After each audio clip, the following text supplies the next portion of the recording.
halkani waa magaalada Dhahar oo ahayd degmo ka tirsan gobolka Sanaag 18 gobol ee dawladda dhexe ee Soomaaliya dalka u qaybisay waxa ay jiho ahaan ku taalaa koonfur bari gobolka Sanaag ee Soomaaliya iminkase kadib burburkii dawladda dhexe iyo maamul goboleedsiga cusub ee ka jira geeyiga Soomaaliyeed waxa ay tahay xarunta gobolka Highland dhanka Puntland waa meel ku taal dhul daaqsimeed dhaqaale iyo nololba waxa ay ku xiran tahay xoolaha nool dhanka kale waqtiyada roobabka waa meel loo soo dalxiis tago dhanka magaalada loona soo hayaamo dhanka reer Guraaga haddaba barnaamijkeena maanta waxa aynu ku eegaynaa dalxiiska Dhahar iyo darista Dhahareed daristu waa meel doog ah oo dabiici ah xilliyada roobabka isu bedesha meel aad u qurux badan kuna taal koonfur bari magaalada Dhahar marka aad joogtid faras magaalada socodka baahida nafta iyo nasashada la naawilayo waxa ay naftu ku hamuundeynaysaa soo arkida dooga ama cagaarka dhulka dabiiciga ah ee Dhaharigaarka ku tahay waa darista Dhahareed halka ay naf walba door bidayso in ay soo aragto indhaha ugu soo raaxayso naftana ay u dalxiis geyso waa sida ay qabaan dadka u soo dalxiis taga halkan maalmaha Jimcada iyo Khamiistu ha u badnaadeen Jimcada usbuuciina baalmaray damaashaadka daristu sidee ayuu ahaa dalxiis gaaban oo aanu ku tagnay bahdayada ogaalka daasoon ayaan weydiinay qaybo kamid ah dalxiisayaasha gudaha iyo magaalooyinka dariska uga yimid unasniinta nafta raaxaynta qalbiga iyo dejinta maskaxda hawo furan oo si dabiici ah loo neefsanayo bilaan lacag dhir doog ah shimbiruhu dil haabayaan xooluhuna iskood mees walba gaarkiisa uu u daaqayo iyo xareedda oo hareeraheeda taal waa kansho iyo goob sanado daalku hayay aad ku hilmaamaysid aynu wada aragno haddaba fariinta farxadda dareenka iyo jawiga halkan laga dareemayo Jimcaha waxaan u soo dalxiis tagnay darista Dhahareed oo Ilaahay ku manaystay barwaaqadii guga sida u jeedaan xoolihii gal hore bay dadkeen dadkii magaalada ka soo baxayaan oo maalin farxadeed oo wax shaqo ah ma jiraan wala leersanaya ma sha Allah barwaaqada Ilaahay siiyay إن شاء الله نحن رجعنا برواقة الله إنه بسياديو. بسم الله الرحمن الرحيم. الحمد لله رب العالمين. waxaan hadda ku sugannahay magaalada Dhahar caasimadda gobolka Highland gaar ahaan goobta dalxiiska goobta damaashaadka ee darista magaalada Dhahar wax xilli barwaaqo ah wadankii barwaaqo iyo nimco baa Ilaahay nagu manaystay abaar aad u dheer kadib alxamdulillah rabbil caalamiin damaashaad iyo dalxiis baan ku jirnaa waa maalin jimca darista hadda indhahay waxay qabanayaan shacab aad u fara badan iyadoo aan rajaynayo ama ay u muuqataba shacab inta ka sii badan inay soo socdaan hadir guryahoodii ka soo xirxiranayaan waa goob dalxiiska ku fiican waa goob nasiinaha ku fiican waa goob aad ku qaadan karto 40 saacadood 12 saacadood oo xiriir ah xitaa aad ku qaadan karto adigoo aan dareemeyn wax daal ah waxaan aad iyo aad ugu faraxsanahay inaan xilliga kan ama waqtigan aan ku sugnahay darista lana kulmay alxamdulillah rabbil caalamiin dad badan oo waxa jira xilligan aan jaanis u helin laakiin aad u xiiseynaya sabab jira awgeed ma hadir soo gaari kari waayay insha Allah waxaan leeyahay ilaahay idankiisa waa ku soo gaari doontaa barwaaqada darista sidoo kale waxa jira dad badan oo darista hadda ka hor aan arag ama aan maqlinba kuwaas oo aan fariin u dirayo aan u dirayo dhulkooda hooyo inay jiraan goobo dalxiiska ku fiican inay jiraan goobo relaxka ku fiican iyagoo aan wax fii ah ama wax kharash ah aan lagu xireyn taasoo aan jecel lahay cid kasta oo darista soo boqota magaalada soo boqota inay gacmo furan ku soo dhawaadaan insha Allah dhulkaaga hooyo ku dalxiis waa mahadsantiin waxa weeye dawaad aragtaan nimcada Ilaahay uu siiyay inaan waxa weeye ugu shukrino waxa weeye inuu Ilaahay ugu mahadnaqno weeye waa u jeedaano nimcadaas iyo dalxiiska oo maanta oo jimca waxa weeye uu soo booqday Ciise Maxamuud Ciise aad iyo aad baan isagana waxa weeye halka uga salaameynaa waxa weeye nimcadaasna wax Ilaahay loogu mahadiyo weeye inta ma bayna haysro abaar bayna haysay oo xaaladdu see haya waa ognahay waxa weeye dadkan waxaan kula talinayaa ummadatan waxa weeye hay'adaha iyo waxyaabaha u jeeda إلهي بقى وحوي واسع وحوي ومدي سير ساقة إن إلهي وحوي مركز سلوي حرناضو إلهي وحياد عيد ويدسن عيد كل ويدسن لهيد إن إلهي ويدسته ونبعاد إلهه وحوي إن نبعاد ويدسته وحوي برواقه وحوي دنوشنا إلهي بين أبوري وحوي دساد الجيدانين إن هذا وحبينا متركه أنت وحوي بيدان يحول ده السعودي وحوي حمل هراد خير وكبهاي مجيء لكن وحوي دين معدا واركتان وحوي دولكي بينو soo baxay xoolihii baa naqino cunaya وحوي magaaladii baad aragtaan oo inay waxaway ay rooban tahay halkaynu joognaa maanta dawaa diristi waxaway nimcada dhulku ma wada haysto waxaan oran karaa Dhahar bay gaar u tahay laakiin caamiyo waxaway dhulku waa geeyga Soomaaliyeed xaruntan waxaway meeshatan waxa lagu naaleysaa waxa xaruntii dalxiiska Puntland ama Soomaaliya ba hadda waxa weeye dad iskaga kafto oo noqon karnaa wabillahi tawfiiq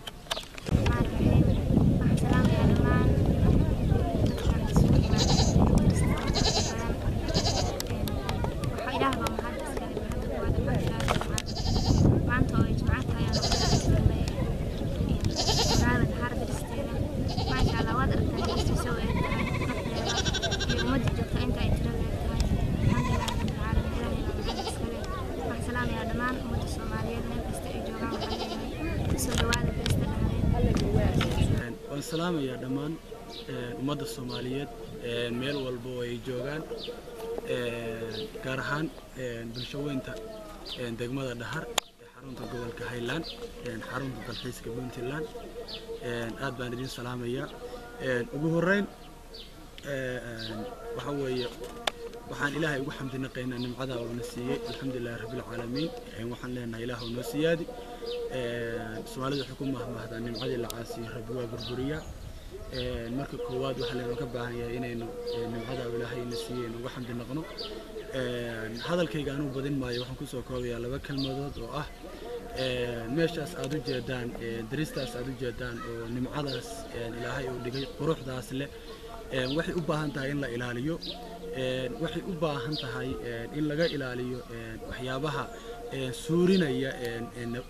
nabaadkii suurinaya maxaan ku yiraahdaa sida in olyadii oo kale lagu qubo deegaankii in maxaan ku yiraahdaa dharka lagu dhaqo oo saabuuntii iyo maxaan ku yiraahdaa ay gaarto dadka deegaanka waa kala talinaya waxaan leeyahay ha laga ilaaliyo tan labaad oo qodobka labaad aan ku darsanaya waxa weeye maadaama waxa kani ay tahay wax Ilaahay uu nasiiyay leeyno kana baahan yahay inaynu ka xamdi noqono dadka maxaan ku yiraahdaa ku galaya sawirada xoogaa foosha xun ama ma garanaysaa dumarka oo kale oo sida qaab darrada ugu galaya ku dheeraan maayo waxa weeye iyagana waxaan leenahay ka daayaan waayo waxa weeye waxay soo galaysaa nimcadii la caasiyay bay soo galaysaa hadaladeedii inahaas baan ku soo koobaya aad iyo aanu imaaday galabtay waxaan ku suganahay magaalada Dhaxaar meeshaan quruxda badan oo adduunka inta aan soo maray meelo badan baan soo maray ugu la yaabka badan muxuu ahaayay cajiib badan muxuu ahaayay halka waxaan imaaday markii inaan ku dalxiiso aan arko bulshada meeshaan isugu timaaday runtii waa meel aad iyo cajabisay waxay leedahay dhir waaweyn oo ah dhulka maartay dhirta adduunka dhulka lagu qiimeeyay ka mid tahay waxay leedahay baliyo ay biyo ku jiraan caruuri ku dabaalanayaan فاميلادي اسكو imaadeen oo dalxiis soo tageen shaaha lagu cabayaa ma sha Allah ومeel aad u qurux badan waxa leeyahay ku soo dhawaada inta ka maqan Dhaxaar daristeeda ku soo dhawaada inta u doonay martallaahi shuha war ilaahay baan u mahadnaqaynaa waxa weeye macada iyo barwaaqada aad aragtaan iyo xareedda iyo waxa weeye xoolihii daaqaya fadhigii waxa weeye geeli arigii nooc walba alxamdulillah ilaahay baan uga mahadnaqaynaa بعد وحوي واحد هالقضية بينك حضر وحوي ذلك الدجاجة هنا نقول باقف وحوي لهين بينور شوي أوار وحوي حبين وكجري بيلان بحسن باجري حوله وحوي نخلق الشو إلى هيروح اللي قال نخلق الشو اللي وايو الحمد لله إلهي ما وحوي بينور شوي إلى وحوي نوعدين إلى شنو وحوي إنه كيل إنه وحوي ذلك وحيي لا وحوي هديتها وحوي حقي وحوي لا فدي الدجاجة يبلع ذوي وحوي إنه كيلا إنه وحوي حبلها كان وحوي دمر كان وحوي ساموتا يكون شوية يجوارد إنه كيلا إنه جوارد waxaan waxa weeyaan aad ugu faraxsanahay marka bulshaweynta ku dhaqan magaalada Dhaxaar oo runtii waxa weeyaan ka shaqeeya bilicda soo saarana magaalada bilicda waxaan aad ugu dadaalnay si loo soo saaro bilicda magaalada waxaan aad ugu dadaalnay inaan soo dhaweyno kastoo marka doonaysa inay ka soo qayb gasho qoobsan aadka ugu quruxda badan waqtigooda ku qaataan waxa weeye mar labaad mar saddexaad waxaan ugu mahadcelinayaa Ilaahay noo suurto geliya raxmadda aad ku balaaran noo shubay halka kani ma aha waxa weeye Yurub iyo Paris midna ma aha Mareykanka iyo Yurub midna ma waa halkan waa goobta Dhaxaar waxa weeye waa Dhaxaar weeye waana wadankii hooyo waana meel Ilaahay nimcada waxa weeye ku shubay waa meel waxa weeye Ilaahay ka soo saaray waxa weeye caws dabiiciya waa meel Ilaahay waxa weeye noo balaariyay waa meel waxa weeye dhammaan wixii قروح أها أو دمان وحويا هدين وقال الله وحيا نجد بيعجهنا وإلهي كسو صاري وحن مر لبعض يمرس حد وجود مهد علينا إلهي لو صورة الجلية قربت تنعاتك وقروح بالبدن وعن قربت كسو جنا هاي نمعائية وحويا فرحادي عافمات بنقول هلك كان كل جوجنا وحن مركا يجود عاد وجود مهد علينا بدك الحيستياشة أو رنحانتي وقت جود أوصهور الجواب كردونا وجيمي سيقود الحسان هلك نقود الحسان نهار وحوي وحكمت مقالين كفر كتلسك أرنهانتي وقلالكن وقف أي سنة كستي ماذا سيقصد الحسان هلك كان وقت جودنا وقاتها عاد بانو سود وين ذاك الحسياشة عاد بانو جعلها هاي وأنا جعلها إني وحوينا لو ذا جنب براقض إلهي نوشبي وأنا سود وين أنا وحنا سود وهذا يعني ماشي تقروح بدن درست الدهارات يكفي يستان كود الحساني dadweynaha reer Buntland mar labaad iyo mar koowaad iyo mar saddexaad waxa ugu baaqaya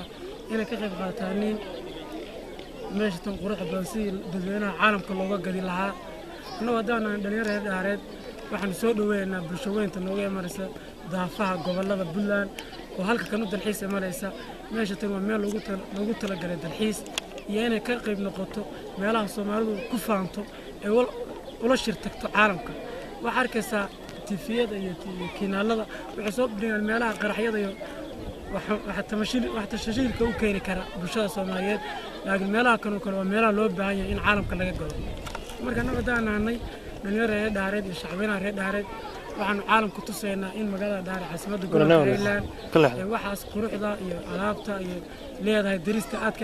آتكو وناكسن هذه مركب كوات waxaan ugu mahadnaqayaa dhalinyarada wariyaasha ugu horeeya ciise umar walba inuu soo bandhigo quruxda iyo darista ay leedahay iyo xanaanta ay leedahay marka waxaan ugu baaqaynaa dhalinyarada inay ilaaliyaan darista quruxeeda in ka ilaashaan wax walba u keeni kara inuu wax u dhimaanin quruxda iyo bilicda leedahay daristani oo darista u jeedaan aadka u quruxda badan aadka u wanaagsan oo lagu rabo inay noqoto meelaha lagu dalxiiska tago Soomaaliya marka waxaan leenahay Dhahar waa meelaha farkutiriska caalamka iyo Soomaaliyaba leh ilaahay meesha ku manaysto quruxda badan insha Allah dadweynaha waxa ku baaqan inay soo dalxiis tagaaniin magaalada waa Abdullahi Xasara waxaan joognaa maanta daristii Dhahreed oo ah hoyga barwaaqada gobolka Highland waa aragtaa barwaaqada ilaahay noo shumay alxamdulillah waa maalin jimca dadku isugu yimaadeen daristii Dhahreed iyagoo u soo dalxiis tagaya dad badan oo magaalada degan oo dad abaaro badan ay soo bahalkeeyeen dalxiis fiican iyo caafimaad baan ku farfadhinaa alxamdulillah aad baan u fiicannahay magaalada tani waa magaalo Dhahar waa degmada gobolka Highland waa magaalo aad u fiican waxay aad u fiican xilligada tani waa xilliga aad loogu yimaado magaalada Sawanasiye waxaan hadda fadhinaa daristii Dhahreed oo ilaahay roob noogu shubay oo cagaarkeeda aad aragtaan ummadda ku nool degmada Dhahar oo dhan ay u soo dalxiis tageen qaarkood mar xilliyada casar markii laga baxay ay yimaadeen waxaan ku suganahay daristii Dhahar runtii waa magaalo aad u qurux badan xilli roobaadka markay tahay dalxiis loo yimaado maasha Allah ilaahay ku barakaystay haybado badan ay dhulka dheer tahay sida daristan oo ay reenu dheernahay alxamdulillah dad badan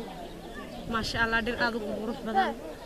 dhir aad u dhaadheer maasha Allah iyadoo hadeer aan u imid dalxiis maasha Allah alxamdulillah waxaan leeyahay dadka ka maqan Dhahar maasha Allah soo dhawaada Dhahar waa meel aad u qurux badan xareedii baa jiifta balligii baa buuxa alxamdulillah soo dhawaada inta Dhahar ka maqan soo dhawaada waxaan leeyahay Dhahar waa meel dalxiiska ku fiican aad iyo aad maasha Allah wax lala mataalana ma jirto aan maranaya maasha Allah runtii aad iyo aad baan uga helaa maasha Allah aad iyo aad baan uga helaa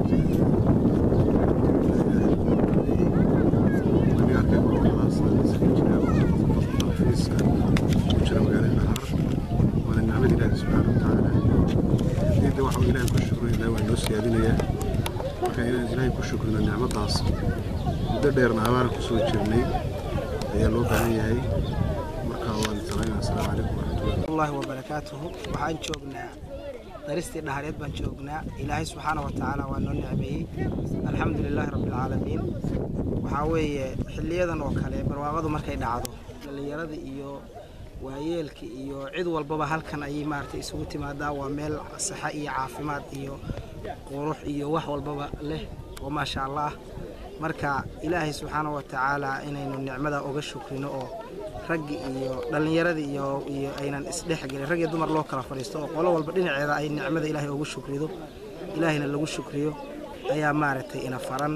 Ilaahay baad mahadleen naga saaray abaarihi alxamdulillah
deedan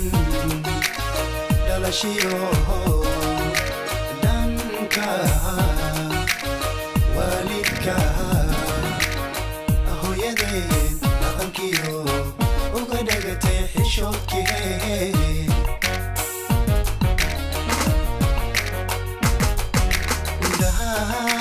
danida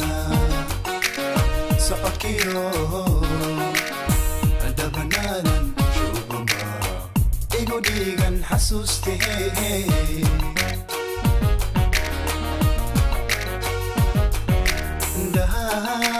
danida socodkiyo dabanaadan shubamba igu dhiigan xasuustee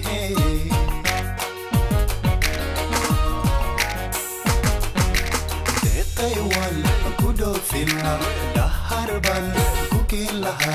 honnoywan kudofila daharban kukilaha heladiyo dhantada lagugu soo dhawayn lahaa